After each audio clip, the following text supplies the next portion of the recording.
December 19, 1903 அமெரிக்காவின் முதல் தொங்கும் பாலமான வில்லியம்ஸ்பர்க் பாலம் நியூயார்க்கில் இன்று திறந்து வைக்கப்பட்டது. 1958 இந்தியாவின் முதன்மை தேர்தல் கமிஷனராக பொறுப்பேற்ற சுகுமார் சென் பதவியிலிருந்து ஓய்வு பெற்றார். 1961 கோவா டையூ டாமன் இந்தியாவுடன் இணைந்தது இன்று.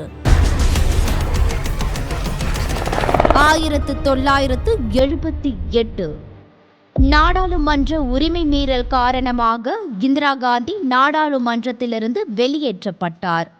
இந்தியாவில் நாடாளுமன்ற அவமதிப்புக்கு காரணமாக வெளியேற்றப்பட்ட முதல் பிரதமர் அவர் என்பது குறிப்பிடத்தக்கது. 1973 சென்னையில் தந்தை பெரியார் தன்னுடைய இறுதி பேருரையை நிகழ்த்தினார் இன்று.